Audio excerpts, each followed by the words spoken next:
ध्यानमूलं गुरोर्मूर्ति पूजामूलं गुरोपदम् मन्त्रमूलं गुरोर्वाक्यं मोक्षमूलं गुरोकृपा गुरोर्देवो गुरोर्धर्मो गुरोर्निष्ठा परं तपः गुरो परतरं नास्ति नास्ति तत्त्वं गुरो परम्। परम आराध्य सद्गुरु श्री अभिलाष देव जी को स्मरण करते हुए सम्माननीय भक्त सज्जनों, भक्तिमयी श्रद्धा मूर्ति माताओं बहनों एवं प्यारे बच्चों, आने वाले 2 दिन के बाद क्या 1 दिन के बाद ही कहें, सद्गुरु कबीर साहब की जयंती है। हम लोगों के विचार तो लगभग सब समय ही कबीर विचारों पर ही आधारित होती है, लेकिन आज इस अवसर पर सब लोग एकत्रित हुए, पुनः हम सद्गुरु कबीर की याद करते हुए उनके जीवन दर्शन के साथ साथ उनके विचारों पर भी कुछ चर्चा करते हैं। सद्गुरु कबीर कौन थे? हम सब लोग कबीर अनुयायी हैं। कबीर अनुयायी होना बड़ी बात नहीं है, बड़ी बात है सद्गुरु कबीर ने जो कहा है, जो हमारी ज़रूरत है, जिनसे हमारे दुख मिटें, उस पथ पर चलना।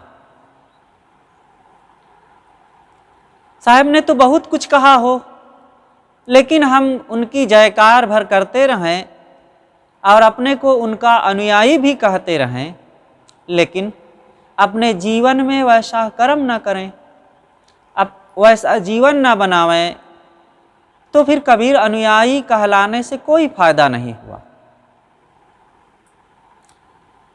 तो हमें पहले ये देखना होगा सद्गुरु कबीर साहब कौन हैं। वे काशीवासी बाल ब्रह्मचारी वैराग्यवान एक संत पुरुष थे। कहा जाता है कि काशी के लहरतारा तालाब के किनारे पर कमल के फूलों से बिछी हुई एक सैया पर एक बच्चे के रूप में नीरू नीमा नामक एक जुलाहे दंपत्ति ने ज्येष्ठ पूर्णिमा को, ये सन 1398 की बात है, उनको पाया गया। नीरुनीमा के पास और कोई संतान ना थी, उस बच्चे को ले आए, बहुत खुश हुए और उनको अच्छे ढंग से पालन पोषण किए। वही बच्चा थोड़ा सा जैसे बड़ा हुआ, बहुत होनहार हुआ,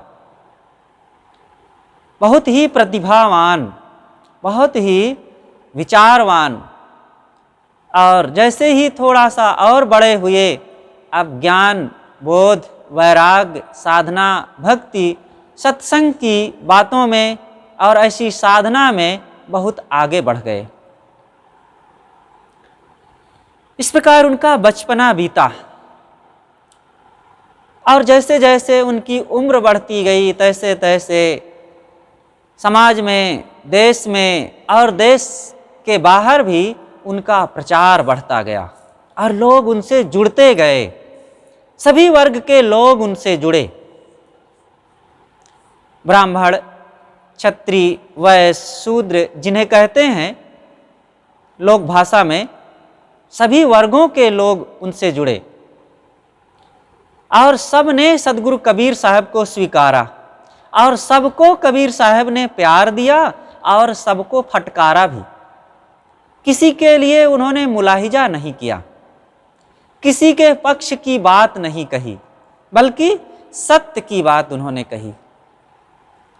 और सत्य के आड़े चाहे ब्राह्मण आया हो, चाहे मुल्ला आया हो, चाहे क्षत्रिय आया हो या चाहे बनिया आया हो, कोई भी आया हो, तो अगर सत्य के विपरीत उसके जीवन स्वभाव कर्म दिखे तो साहब ने उसको टोकने में और उसको फटकारने में भी मुलाहिजा नहीं किया।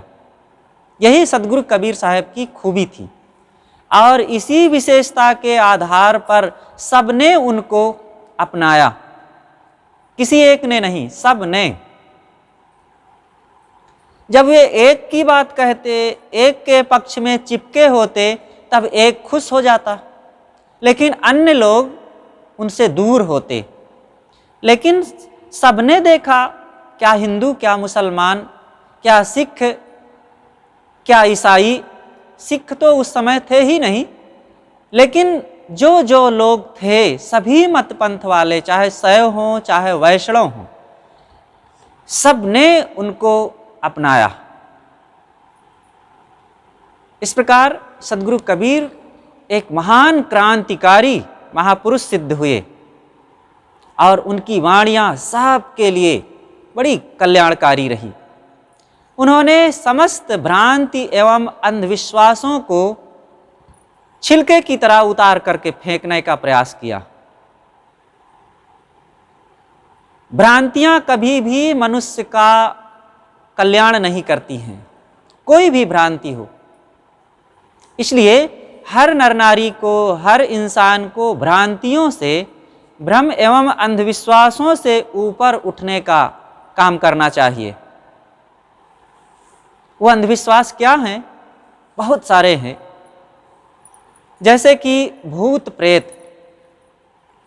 अभी हम इसमें पूछें तो शायद कोई मिल जाए कि हमें भी भूत लगते हैं, लेकिन भूत प्रेत लगते ही नहीं। जब वो होते नहीं तो लगेंगे कैसे?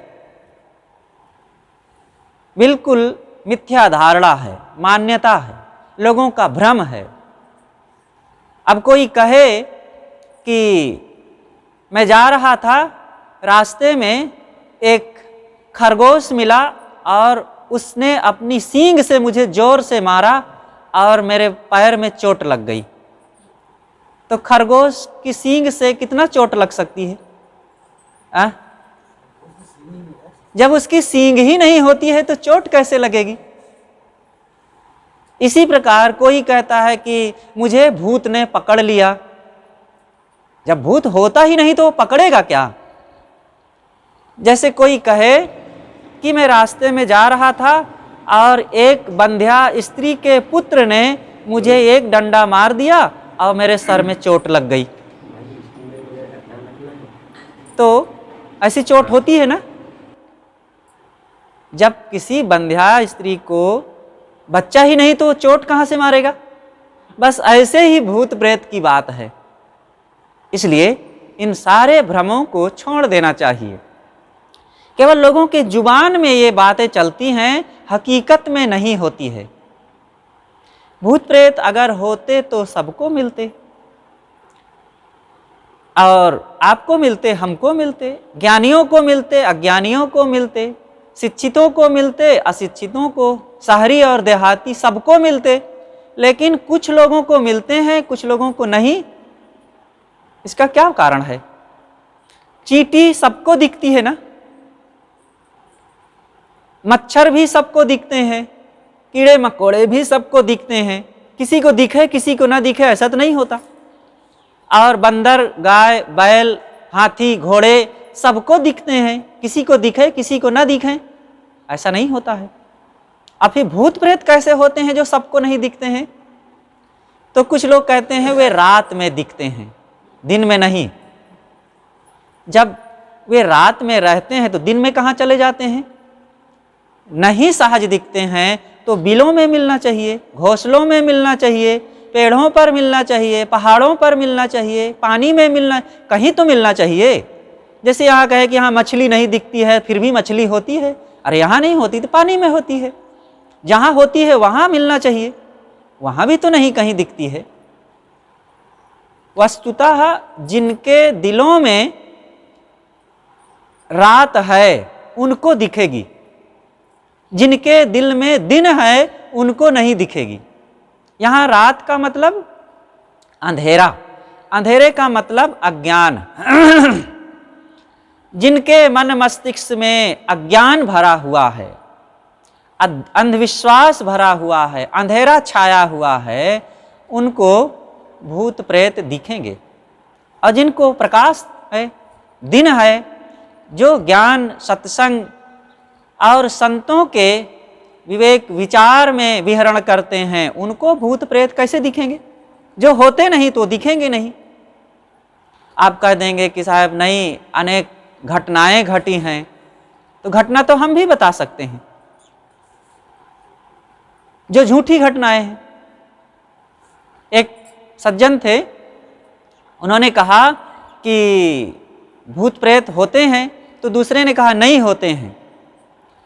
तो जो सिद्ध कर रहा था कहा कि अगर भूत प्रेत नहीं होते हैं, दूसरा जो कहा था कि नहीं मैं भूत प्रेत नहीं मानता हूं, तो उससे कहा अगर भूत प्रेत नहीं होते हैं तो आप गांव के बाहर एक बरगद का पेड़ है, जाओ रात के 1 बजे वहां आप चले जाइए, फिर हम जाने कि आप नहीं मानते हैं भूत प्रेत। तो कहा ठीक है, मैं चला जाऊंगा वहां, कहाँ भूत प्रेत है जरा देखूंगा। उसको बोध नहीं था, बस अपनी पहलवानी का घमंड था। वो पहलवान आदमी था, पहलवानी का घमंड था, और उसी देह के ताकत के आधार पर सोचा कि मैं चला जाऊंगा, क्या होगा, कौन होगा भूत प्रेत, अब आएगा तो मैं लड़ लूंगा उसे। तो वो एक फरसा रात में लिया और 1 बजे पहुंचा। गांव के बाहर एक बरगद का पेड़ था, वहीं पर। तो जैसे ही पहुंचा तो कहीं कोई भूत प्रेत ना मिला। तो जोर से चिल्लाया और कहा कि कहीं कोई भूत प्रेत है तो आए मेरे पास। कोई नहीं आया। तब अपना एक फरसा जोर से पेड़ में मारा।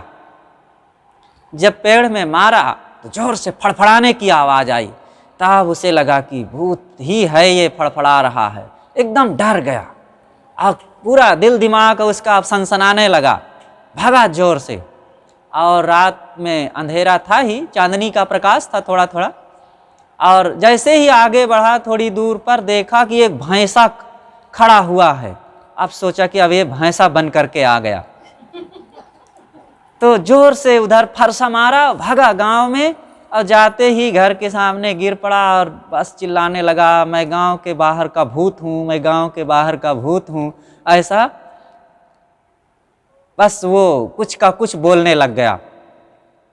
सुबह हो गई, लोग आए, पूछे क्या हुआ, कैसे हुआ, और कहा कि भूत, गांव के बाहर का भूत ने मुझे पकड़ लिया है। तो लोग आए और कहे कि कहाँ भूत है, चलो दिखाओ। तो वो किसी तरह अब चलने में असमर्थ, बीमार हो गया, एकदम हाथ कांप रहा है और एकदम लाचारी उसकी हो गई है। लेकिन आया लोगों के साथ। लोगों ने कहा कि कैसे भूत मिला, पहले किस ढंग से आपने क्या क्या किया ये बताओ। तो कहा कि मैं आया, पहले कोई नहीं दिखा, और फिर जोर से आवाज़ मैंने किया कि कोई भूत है तो मिले, तो कोई नहीं आया। तो जोर से मैंने पेड़ पर फरसा मारा, तब फड़फड़ाने की आवाज़ आई। तो लोगों ने कहा कि अच्छा फिर से मारिए। तो फिर से मारा फरसा, तो फिर फड़फड़ाने की आवाज़ आई। तो ऊपर देखे कि एक गिद्ध बैठा था। वो जब पेड़ में धमक हुई तो घोंसले से उड़ करके थोड़ा सा फड़फड़ाते हुए और फिर आके घोंसले में बैठ गया। कहाँ वो देखो भूत बैठा हुआ। तो एक भ्रांति कट गई फड़फड़ाने की। कहाँ फिर आगे क्या हुआ, कहाँ आगे जैसे लौटा तो एक भैंसा मिला। कहाँ थोड़ी दूर पर लौटे, देखे तो भैंसा क्या था, लोग पशुओं के गोबर का कंडा बना बना करके सुखा करके ढेर लगाए थे वहाँ पर। क्या कहते हैं, हाँ, तो वो उपड़ौर जिसे कहते हैं। तो वो रात में उसे भैंसा के रूप में दिखा। अब उधर ही फरसा मारा, कहा ये देखो तुम्हारे भैंसे में फरसा फंसा हुआ है। तो रात के अंधेरे में बस ऐसे ही कुछ का कुछ लोग मान लेते हैं और कह देते हैं भूत ने हमें पकड़ लिया। हर चीज में जब तक उसकी गहराई तक नहीं जाएंगे, आप उल्टी भावनाएं करके उससे परेशान बने रहेंगे।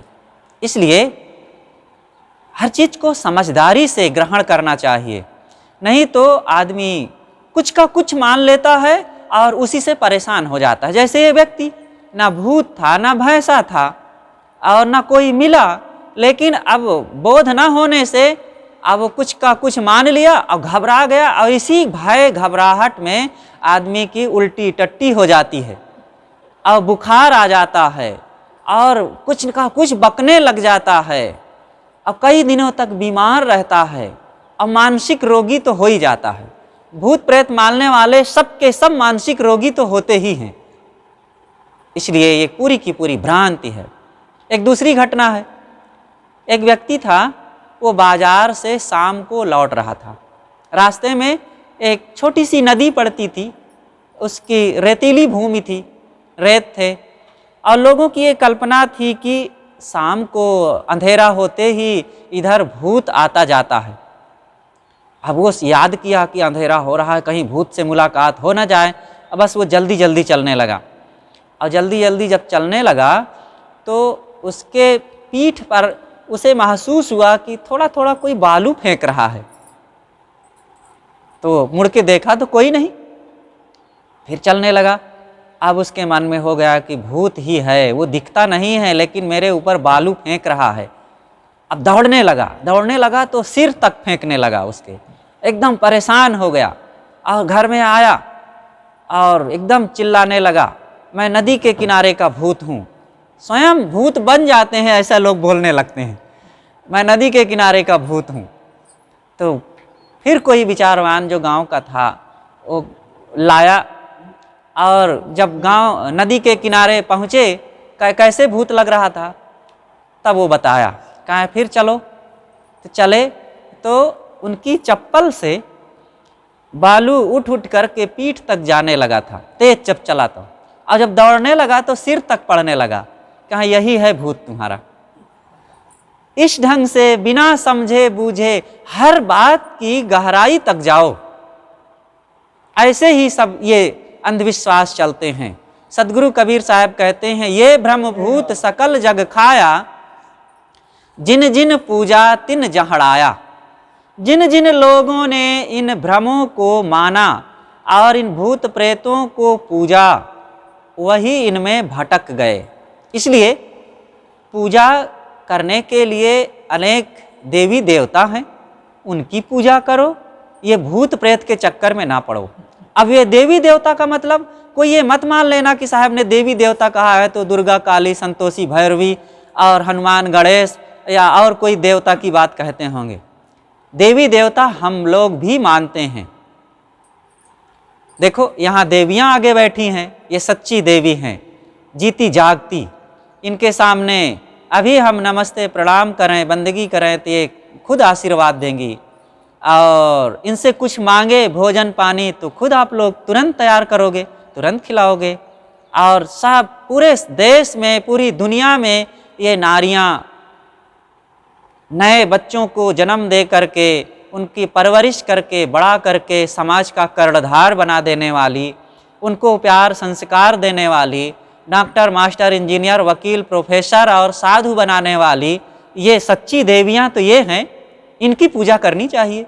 और देवता ये पुरुष लोग हैं, जिन्होंने सब प्रकार से समाज की, देश की, घर की, परिवार की व्यवस्था किया, परिश्रम किया, अनेक नए नए अनुसंधान किया, विज्ञान के नए नए आविष्कार किए, और कितनी सुविधाएं आज जो मिल रही है, किसी भगवान से मिल रही है कि इन देवी और देवताओं से मिल रही है।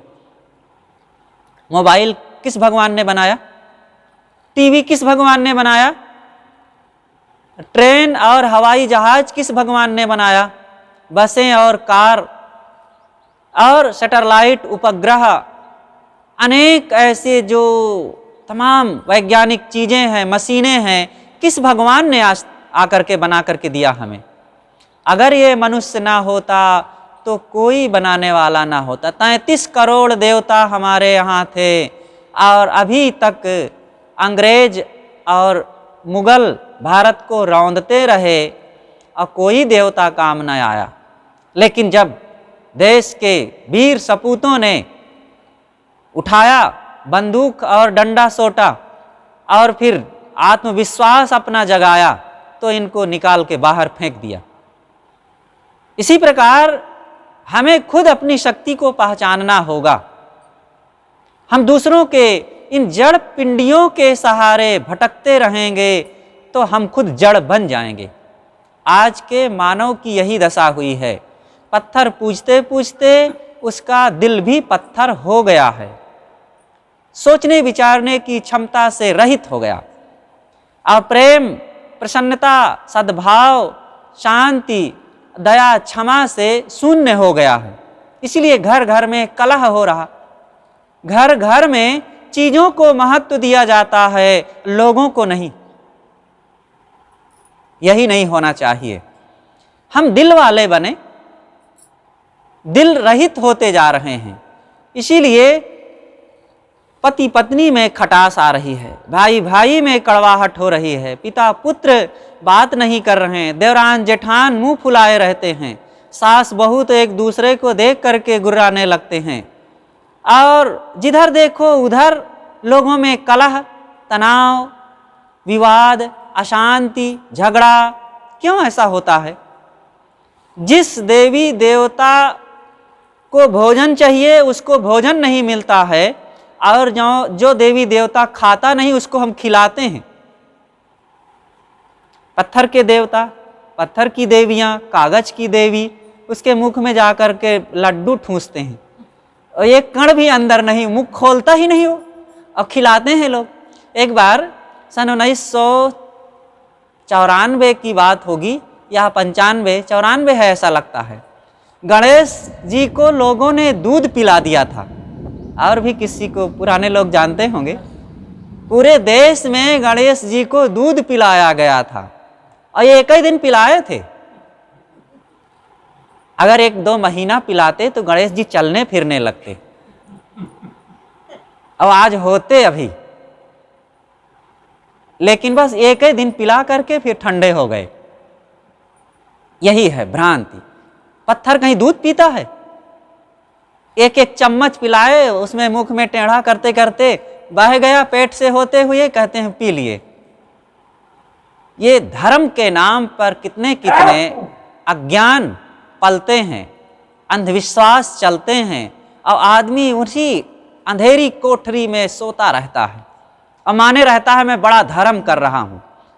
धर्म वरम कुछ नहीं करता है, बल्कि अपने को अंधेरे में रखता है और भ्रम में रहता है। सच्चे धर्म को जानता नहीं है, न संयम करता है, न सदाचार का जीवन अपनाता है, न नशीली चीजों का त्याग करता है। सदगुरु कबीर साहब यही नहीं करने को कहे हैं, और इसी से समाज में, देश में और जीवन में अव्यवस्था होती है। ये गलत मान्यताओं से, ये अंधविश्वास आदि और गलत रहन सहन से, गलत मान करके कितना दुख हो रहा है। अनेक इन देवियों को कितना सताया जाता है। कुछ तकलीफ हो गई, अब उनको दर्द है, सिर में चक्कर आ रहा है, शरीर में और किसी प्रकार की असमर्थता, कमजोरी हो रही है, तो लोग यही कहते हैं तेरे को भूत लगा है। हमारी सास को भी पहले लगता था, वही वाला भूत तेरे को पकड़ा होगा, और अब ये तो ऐसे ठीक होगा नहीं, बुलाओ उस पंडा को, उस पुजारी को बुलाओ तो वही उतारेगा। तो आएगा, कहे लाओ 4 लौंग, लाओ 2 बाटल शराब, 2 ठो मुर्गा और अगरबत्ती जलाओ, और फिर वो झूमेगा स्वयं और बाजा बजाएंगे और कहें बुलाओ उस देवी को जिसको तकलीफ है, अभी उसके ऊपर जो भूत चढ़ा है फिर उसको हम उतार देंगे। बुलाते हैं, बैठाए तो वो बैठी है, तो बजाते हैं बाजा और कहते हैं पता चल रहा है कुछ, बाबा आ रहे हैं कि नहीं तेरे ऊपर? कहते हैं मुझे तो नहीं आ रहे हैं। तो फिर जोर से बजाएंगे, तो तब बाजा बजने पर तो अपने आप जब डीजे बजता है तो लोग थिरकने लगते हैं डांस करने के लिए। वैसे भूत प्रेत वाला, जब झाड़ फूंक वाला, पुजारियों का, ओझा सोखा बैगों का जब बाजा बजता है, अब वो भी कमजोर मन की है भी, तो फिर वो भी झूमने लगती है धीरे धीरे। तब कहते हैं हाँ अब आ रहे हैं, बोल तू छोड़ेगी कि नहीं इसको? कहते हाँ छोड़ूंगा। अब वो होती है स्त्री लेकिन कहती छोड़ूंगा। अब उसकी भाषा बदल जाती है, तब छोड़ नहीं तो फिर अभी जूतों से मारूंगा। अब उस देवी को जूतों की पिटाई, यहाँ तक कि आग से गर्म करके लोहा भी छुआ देते हैं। कितनी दुर्गति करते हैं। ये कितना झूठा, अज्ञान से भरा हुआ और मनुष्यता के साथ, मनुष्य के साथ अत्याचार करना है। इसलिए इन सारे अज्ञानों से निकलो और कभी भी इसमें फंसना नहीं। इन बाल बच्चों को कमज़ोर नहीं होना है कहीं। आप लोगों का परिवेश बदलता है। बेटियां होती हैं भक्तों के घर में और वहाँ मजबूत रहती हैं, लेकिन उनकी शादी विवाह होती है, समय से ऐसा कुछ संयोग बनता है, ऐसे कमज़ोर विचार वाले और भ्रमित लोगों के यहाँ अगर शादी विवाह हो गई तो वे बेटियां बाद में वहाँ कितना सताई जाती हैं। तकलीफ़ें शारीरिक या और किसी प्रकार की समस्याएं तो सबके ऊपर आती हैं, किसके ऊपर नहीं आएगी।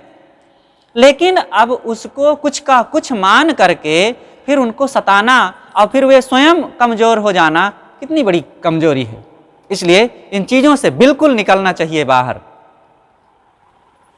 और भ्रांतियाँ, सदगुरु कबीर साहब इन सब के लिए उनके वचन हैं और वे कहते हैं कि ये सब अंधविश्वास है, अज्ञान है और इन सब से ऊपर उठने की जरूरत है। शकुन अपशकुन, लोग कहते हैं कि अमुक दिन अमुक दिशा में जाना अशुभ होता है। मंगल बुध उत्तर दिश काला, मंगल और बुध को उत्तर दिशा में नहीं जाना चाहिए। तो जितनी ट्रेनें और बसें होती हैं मंगल और बुध को उत्तर दिशा में, जबलपुर से इलाहाबाद की ओर जाने वाली, सबका एक्सीडेंट हो जाता है क्या? ऐसा कुछ भी नहीं होता है। इसलिए ये भ्रम को दिमाग से निकाल देना चाहिए। सोच विचार लो, रास्ता परिणाम को जान लो और काम करो। ये सब बहुत सोचने से और भ्रम को मानने से ठीक नहीं है, इससे आप कमज़ोर बनेंगे। एक सज्जन का फ़ोन आया मेरे पास और कहा कि साहब आज हम बाल बनवाने जा रहे हैं, लोग कहते हैं कि मंगलवार को बाल नहीं बनाना चाहिए। मंगलवार को मानते हैं? किस दिन की बात है? एक दिन था कोई कहे मंगलवार को बाल नहीं बनाना चाहिए। मैंने कहा जो भी वार हो सब समय बनाओ। बाल बनाते समय ये ध्यान रखना चाहिए कि आपका ब्लेड अच्छी हो, धारदार हो, बनाने वाला अच्छा हो, प्रकाश अच्छा हो, समय अच्छा हो। नहीं कि अब ठंडी जोर से पड़ रही है और आप बाल बनाने लगे और कांप रहे हो ठंडी के मारे और बनाने वाले ने काट दिया हो, तब फिर यही मानेंगे कि आज अमुक दिन रहा इसीलिए बाल नहीं बनाना था, बनाए और देखो छुरा लग गया। अथवा बनाने वाले को आता ही नहीं है, अनाड़ी से बनवा रहे हैं तो कान ही काट दिया आपका तो फिर क्या मतलब हुआ? इसलिए ये बाहर की भूमिका को ठीक करके रखो, फिर किसी भी दिन बनाओ। कहते हैं कि बिल्ली ने रास्ता काट दिया तो अशुभ हो गया। आज कम लोग मानते हैं, लेकिन फिर भी मानने वालों की कमी नहीं है। आज भी गाड़ियों से चलते हैं, रास्ते से बिल्ली निकल गई तो लोग गाड़ी रोक देते हैं। और पता नहीं कौन सा खतरा आ गया। अरे शेर बाघ आ जाए तब रोको, तब तो समझ में आता है। बिल्ली के आने से क्या हो गया? कुछ नहीं हुआ। ये सब भ्रांति से ऊपर उठो। किसी ने छींक दिया, अशुभ हो गया। क्या हो अशुभ हो गया? अरे अच्छा हुआ छींक आ गई, उसकी नाक साफ हो गई, उसमें अशुभ क्या हो गया? टोंक दिया किसी ने, कौन सा प्रलय आ गया? और कहीं तेल सिर पर लेकर के तेली आ गया, तब तो प्रलय हो गया।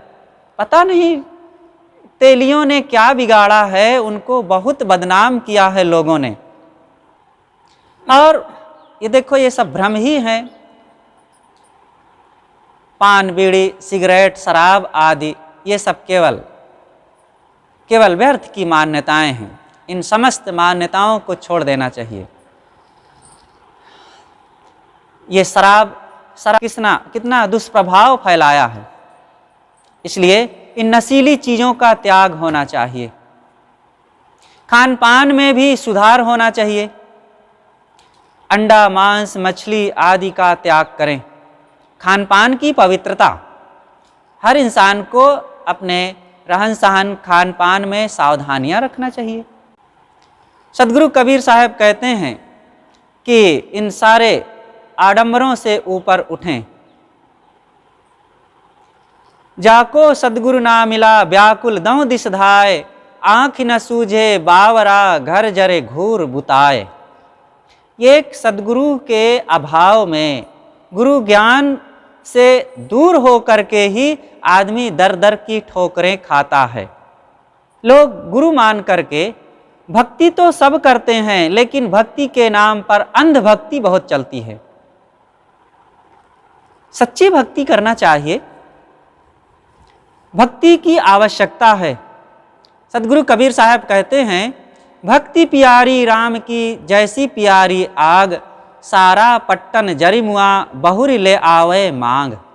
साहब यहाँ पर कहते हैं कि भक्ति ऐसी होनी चाहिए जैसे आग होती है ना, कितना वो महत्वपूर्ण होती है, कितना जरूरी चीज होती है।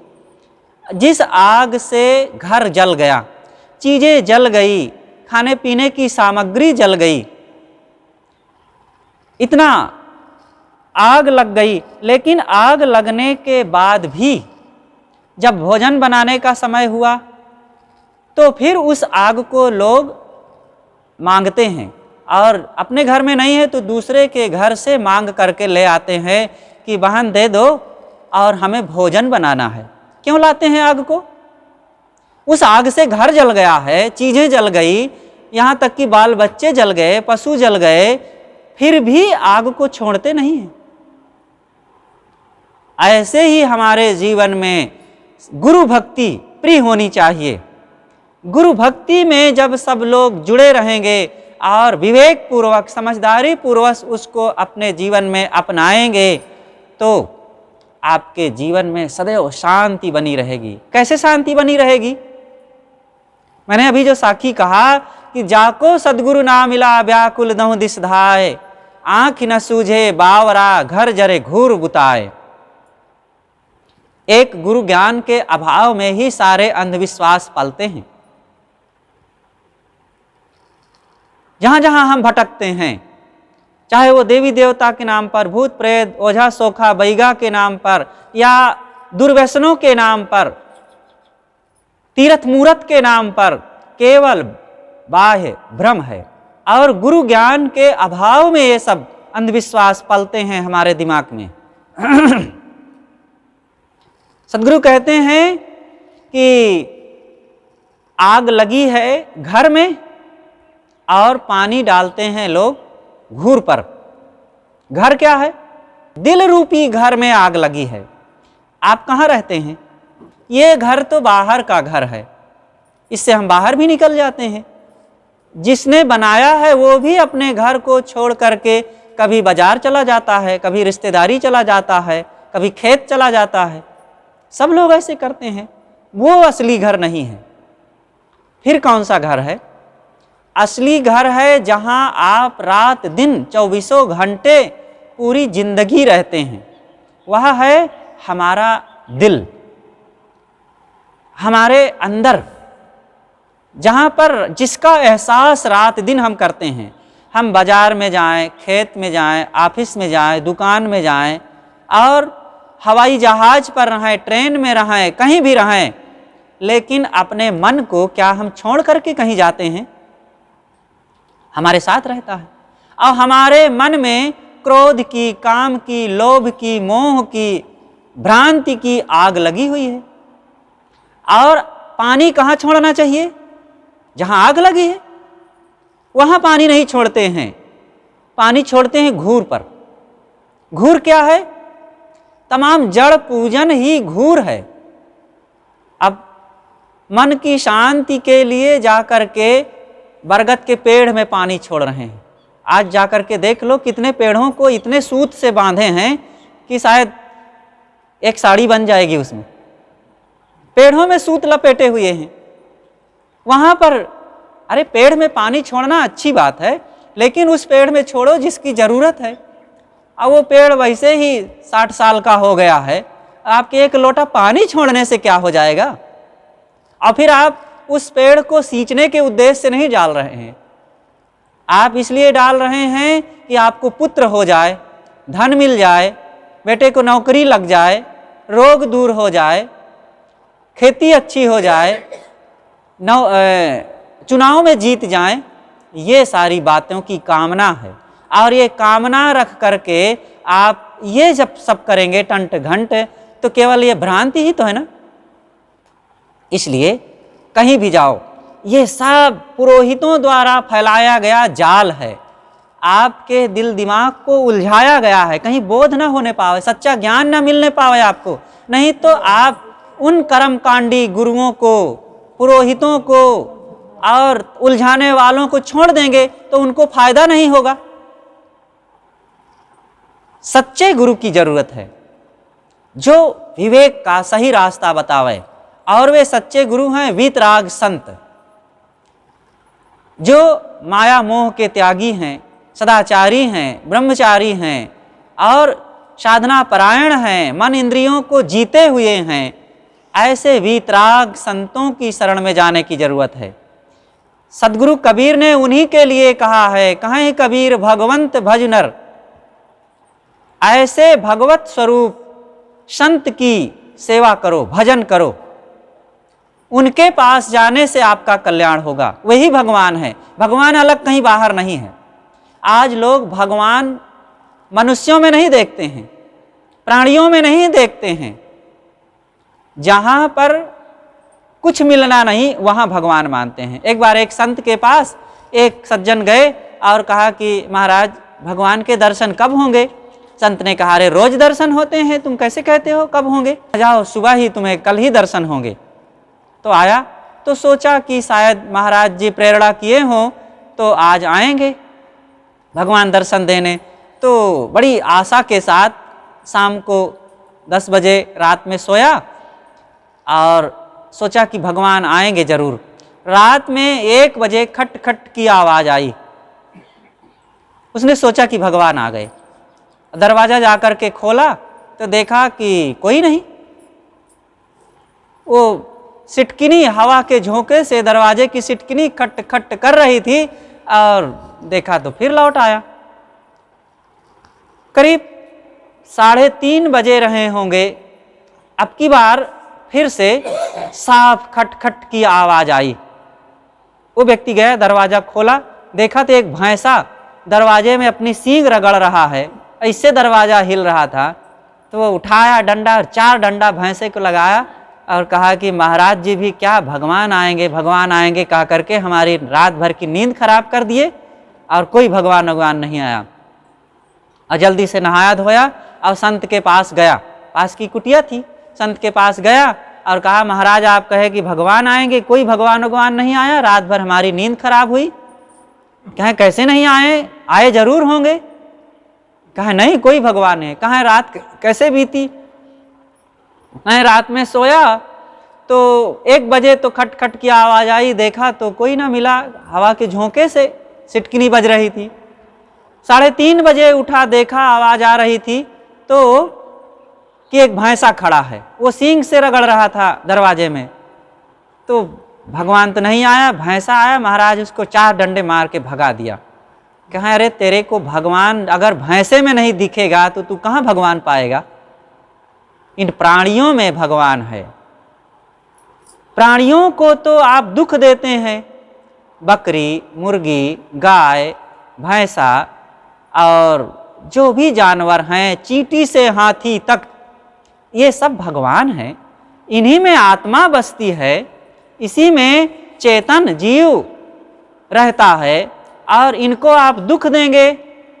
और जहाँ जीव नहीं है, निर्जीव पदार्थों को, पत्थरों को, पेड़ों को, जड़ पिंडियों को पूज करके आप किस भगवान को खुश कर पाएंगे? जिसमें दिल नहीं वो खुश क्या होगा? और जिसमें दिल है, जो खुश हो सकता है, उसको आप नाखुश कर रहे हैं। इसलिए सच्चे भगवान को हमें पहचानना चाहिए। सदगुरु कबीर ने कहा है कि तीर्थों में जाकर के आप पाप काटने के लिए जो सोच रहे हैं ना, वहाँ पाप नहीं कटेगा। गंगा स्नान से पाप कट जाएगा। काशी, प्रयाग, मथुरा, द्वारिका, हरिद्वार, जगन्नाथ, बद्रीनाथ, अयोध्या, बड़े बड़े ये तीर्थों की महिमा गाई गई, बड़े बड़े शास्त्रों में लिखा गया और कहा गया कि वहाँ वहाँ जाने से लोग मुक्त होते हैं, पाप कट जाता है। वो पूरी की पूरी बात गलत नहीं है। इन तीर्थों में संत भी होते हैं, अच्छे अच्छे लोग भी होते हैं, और आप अच्छे लोगों के दर्शन करेंगे तो निश्चित है आपके जीवन में बदलाव आएगा, आपके स्वभाव कर्मों में बदलाव आएगा। तो ठीक है, जाना चाहिए, ये उद्देश्य से जाएं और आप देश का ज्ञान प्राप्त करेंगे, जलवायु का परिवर्तन होगा और नाना प्रकार की संस्कृति सभ्यता का बोध होगा, तो आपके मन को प्रसन्नता मिलेगी, ये बात ठीक है।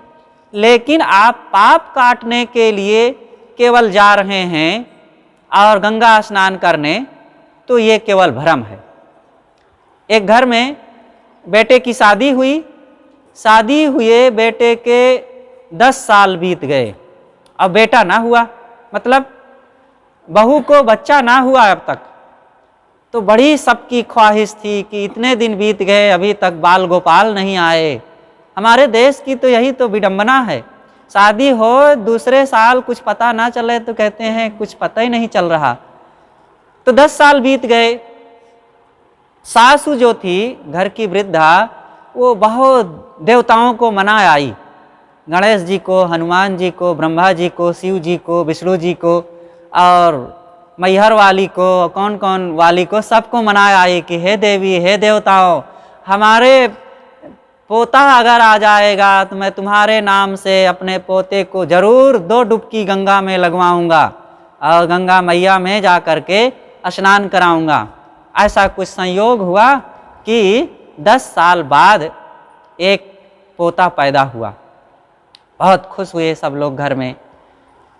तो मकर संक्रांति के दिन थे, चलो मकर संक्रांति के पर्व पर प्रयागराज में गंगा स्नान कराएंगे बच्चे को। तो जो बूढ़ी माँ थी, उस छोटे बच्चे की दादी, उसने कहा मैं अपने हाथ से अपने पोते को स्नान कराऊं, क्योंकि मैंने सारी देवी देवता मनाया है। तो बहू भी गई, सास भी गई और बहू किनारे खड़ी थी और सासू माँ जो है बच्चे को ले करके घुटने भर पानी में गई और खड़ी हुई और देवता का नाम लेने लगी। हे हनुमान जी, तुम्हारी कृपा से हमें हमारे घर का कुल दीपक आया है और तुम्हारे नाम से मैं आज बच्चे को गंगा स्नान करा रही हूँ। और एक डुबकी लगा दी। अब ठंडी के दिन, मकर संक्रांति के दिन काफ़ी ठंडी रहती है, जनवरी का समय होता है, 14 जनवरी, ठंडा पानी, छोटा सा नन्हा सा बच्चा, और वो कांपने लग गया। फिर आँखी मूंदे अभी मंत्र पढ़ ही रही है कि फिर अब गणेश जी के नाम पर फिर दूसरी डुबकी लगाई और फिर मैहर वाली के नाम से तीसरी डुबकी लगा दी और शिव जी और पार्वती जी और विष्णु जी अभी बाकी ही हैं और 4 डुबकी लगाते ही बच्चा ऐंठने लग गया। तो बहू दूर से खड़ी, माँ क्या हो गया, बच्चा देखिए कैसे कर रहा है। तब वो आँखी खोली तो अकड़ रहा है, वो कांप गई और कांपी तो हाथ से छूट गया बच्चा और गिर गया और बहती धारा में बच्चा बह गया। उधर से चिल्लाते हुई बहू कूद पड़ी पानी में और वो भी फिसल गई, वह भी बह गई। अब रोते बिलखते बुढ़िया घर आ गई। अब क्या करती, न ब्रह्मा जी बचा पाए, न विष्णु जी और न हनुमान जी और ना मैहर वाली और ना कौनो देवी देवता। ये अंधविश्वास में यही सारा दुख मिलता है। इसलिए बचो, अपने अपने जीवन में सद्कर्मों की कमाई करो, आपके प्रारब्ध में जो होगा वो सब मिलेगा, भटकने की जरूरत नहीं है। सदगुरु कबीर ने इन अंधविश्वासों पर करारा प्रहार किया है। और अपने को पहचानो। आप ये केवल मोह, लोभ, क्रोध और रुपया, पैसा, धन, इन्हीं सब के लिए अपने जिंदगी को खपाते रहें, ये ठीक नहीं है। आप इस शरीर से अलग अविनाशी आत्मा हैं। बड़े सौभाग्य से मानव जीवन मिला हुआ है। इसको संभल संभल करके जीने की जरूरत है। इस जिंदगी को पा करके आप दयालु बनो, आप भक्तिमान बनो, आप गुरु संतों के सत्संग में जाकर के संयम का जीवन जीने की चेष्टा करो। संयम, संयम कैसे? अपने मन पर संयम, अपनी इंद्रियों पर संयम। मन की चंचलता से सारा दुख होता है। मन में अमुक के लिए राग द्वेष भरा हुआ है, उनके लिए ईर्षा द्वेष उत्पन्न हो रही है, उनके लिए कुढ़ रहे हैं। ये मन का जो द्वंद्व है ये सबसे ज़्यादा दुख देता है। एक बार एक महिला थी, वो अपने पड़ोसिन के बच्चे को देख करके दुखी थी। इसको जो बच्चा हुआ था थोड़ा सांवला था, और पड़ोसिन का बच्चा था जो बड़ा गोरा था, सुंदर था। अब इसी को देख करके जल रही थी।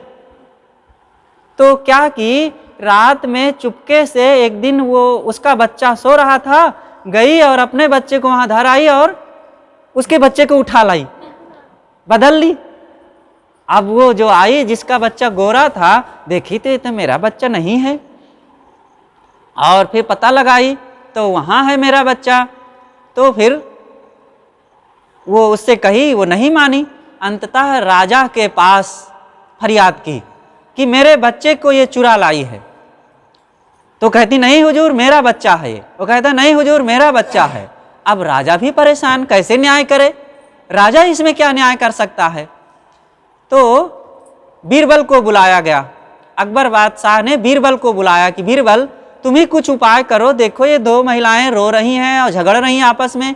कहती हैं एक बच्चे कहती है मेरा है, एक कहती है मेरा है। आखिर एक बच्चा माँ दो और किसी एक ही का तो हो सकता है बच्चा। अब बीरबल भी नहीं समझ पा रहे थे अब क्या करें। उन्होंने कहा कि हुजूर मैं एक उपाय करता हूं। अब इसके दावेदार दो हैं, अब हम क्या कहें? दोनों बड़े अधिकार से कह रही हैं कि मेरा है मेरा है। तो इस बच्चे के दो टुकड़े करके हम दोनों को दे देते हैं। और तलवार मंगाया गया, और जैसे ही तलवार मारने के लिए उद्यत हुए बीरबल, तैसे ही एक स्त्री दौड़ करके आई, कहें हुजूर ये मेरा नहीं है, इसी को दे दो, इसी को दे दो। तब बीरबल समझ गए और बादशाह से कहते हैं कि राजन ये स्त्री के मन में दर्द है और ये अब झूठ कह रही है, इसी का ये बच्चा है। अब ये कहती है कि किसी भी प्रकार से मेरा बच्चा जीवित रहे, भले मेरे पास ना रहे, इसीलिए कहती है हुजूर ये मेरा नहीं है, इसी को दे दो।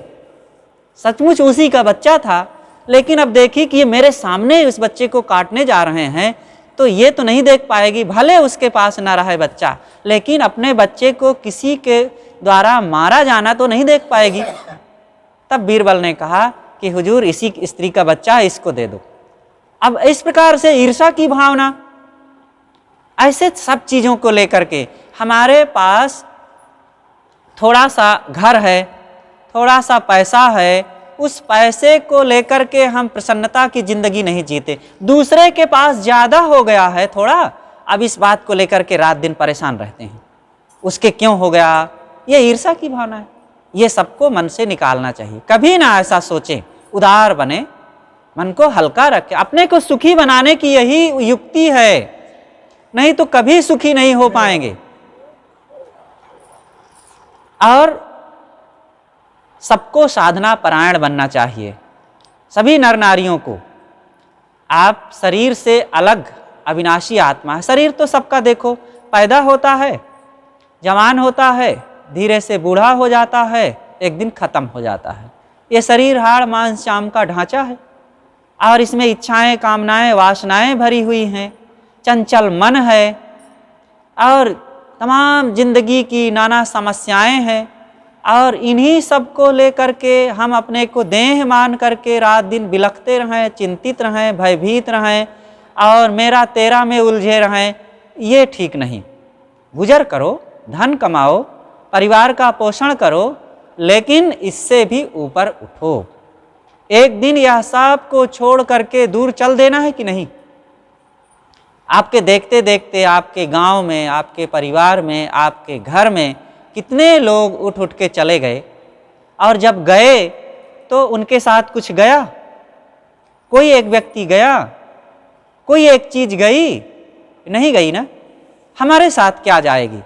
इसलिए हम अपने लिए भी सोचें और कुछ उस दिन की कमाई करें। करो कमाई ऐसे धन की, आगे होए सहाया रे। संग चले सो धन है संतो, छूट जाए सो माया रे। ये सब मायावी चीजें हैं, सब छूट जाने वाली हैं। सदगुरु कबीर ने इसीलिए कहा, भूला लोग कहें घर मेरा। वे लोग भूल में हैं जो कहते हैं ये घर मेरा है। मेरा मेरा मेरा सब कहते हैं, तो क्या मेरा नहीं मानना चाहिए? इस घर को अपना ना मान करके अब हमारे भक्त लोग हैं जो जिनका घर है, अब कहीं भी किसी भी घर में जाके घुस जाएं, ऐसा तो नहीं चलेगा। अपना मानना पड़ेगा और कमा करके लाएंगे तो इसी घर में रखना पड़ेगा। मक्का तैयार होगा तो सब काट पीट करके लाएंगे तो यहीं तो रखेंगे कि अपना नहीं मानेंगे, इसे सब को कहेंगे सब हमारे हैं, सबके घर में एक एक टोकरी बांटते आएंगे, अपने घर में लाएंगे।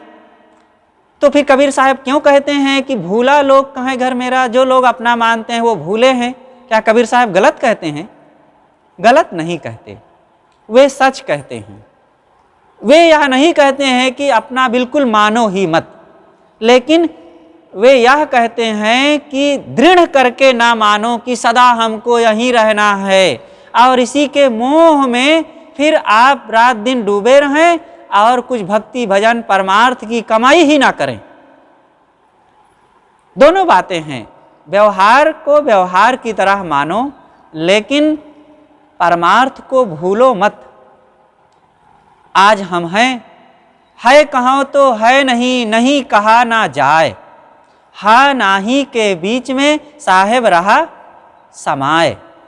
बोल दिया करें थोड़ा। तो साहेब कहते हैं कि है कहो तो है नहीं। अगर हम कहें कि है, सब चीज है, तो कैसे कहें है नहीं है? है, सचमुच है। देखो यहाँ सब लोग बैठे हैं, इतनी देवियां हैं, इतने देवता हैं, दिन का ये समय है और धूप है, सब लोग बैठे हैं, लेकिन इसको कैसे माने कि है? अभी थोड़ी देर में सब उठ जाएंगे, अपने अपने घर चले जाएंगे, फिर यह समय इस ढंग से बैठना और इन सब का इकट्ठे होना, ये माहौल कभी होगा कि नहीं होगा कह नहीं सकते ना। उस दिन को भी तो याद करना चाहिए। है पर सबकी दृष्टि है, नहीं पर दृष्टि नहीं है। यही पर मन की बात आती है। यहीं से कबीर साहब के विचारों की जरूरत होती है कि भाई मन को पहचानो। है थोड़ा, है राई के दाना के बराबर और नहीं है पहाड़ के बराबर। हम इस घर में रह रहे हैं, लेकिन जब चले जाएंगे यहाँ से तो कितने दिन के लिए जाएंगे? 5-6 दिन के लिए जाएंगे ना? क्यों आदिति? जब व्यक्ति घर छोड़कर खत्म हो जाता है, मृत्यु होती है, तो कितने दिन के लिए छोड़ता है? सदा के लिए, सदा के लिए। कभी फिर लौट करके उस घर में नहीं आता। आता भी होता तो उसको पता भी नहीं होगा, किसी दूसरे रूप रंग में आता होगा।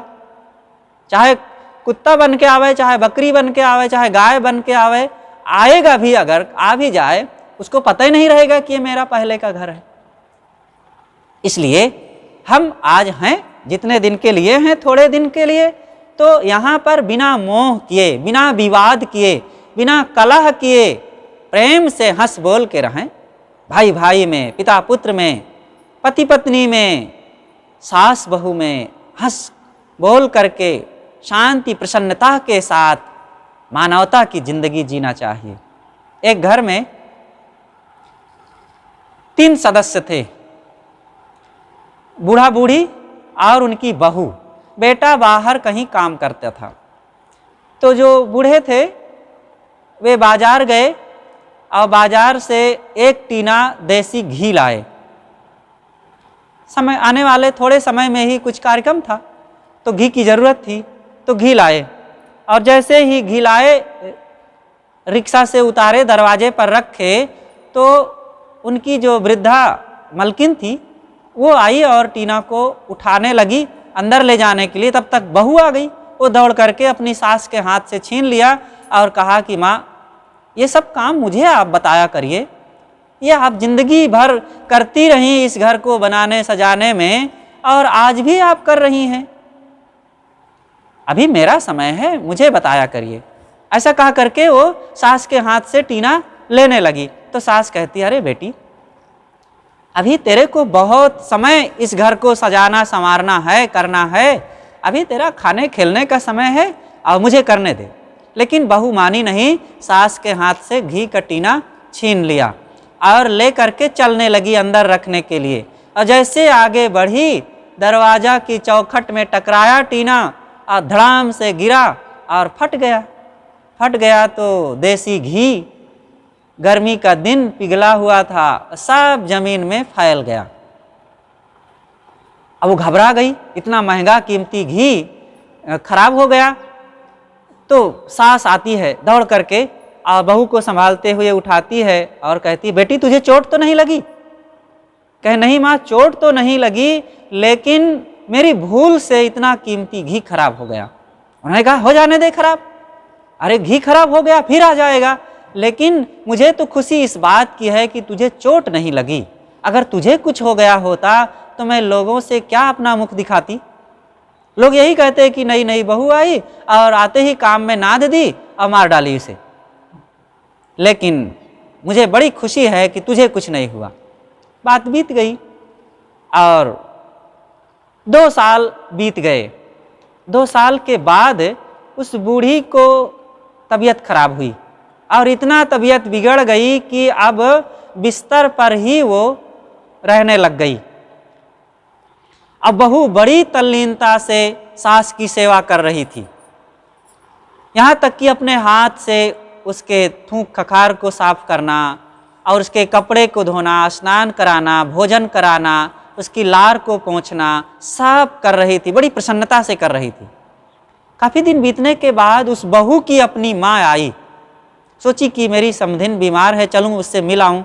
आई, देखी कि बेटी बड़ी सेवा कर रही है। एक दिन अकेले में उस माँ ने अपनी बेटी से पूछा कि बेटी, तू अपनी सास की सेवा कर रही है तो क्या तुझे उसकी गंदगी को धोते समय बदबू नहीं आती?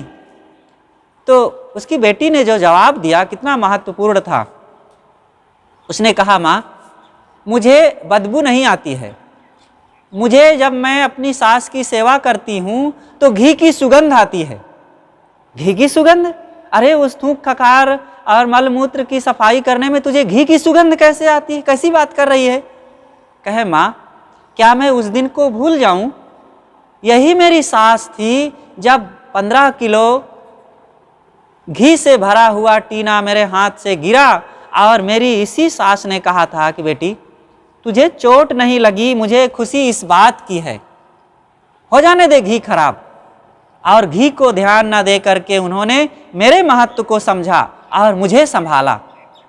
और ऐसी प्यारी मेरी जो माँ थी सास के रूप में, उसको मैं भूल जाऊं, उसके दुख तकलीफ में सेवा करते समय मुझे बदबू आए?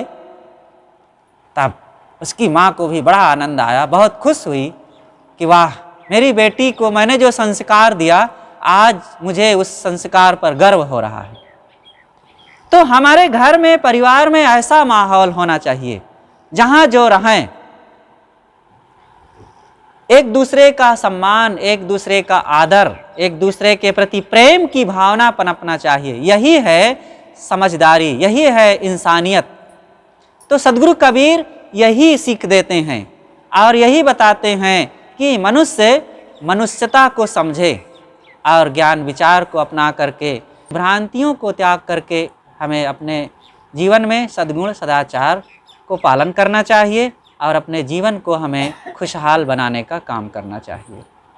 काफ़ी देर से आप लोग हमारी बातें सुनते रहे और अनेक चर्चाएं होती रहीं, आप सब लोग प्रसन्नता से बैठे रहे। सबको बहुत बहुत शुभकामना करते हुए पर हम अपनी बातें समाप्त करते हैं। बोलिए सद्गुरुदेव की जय।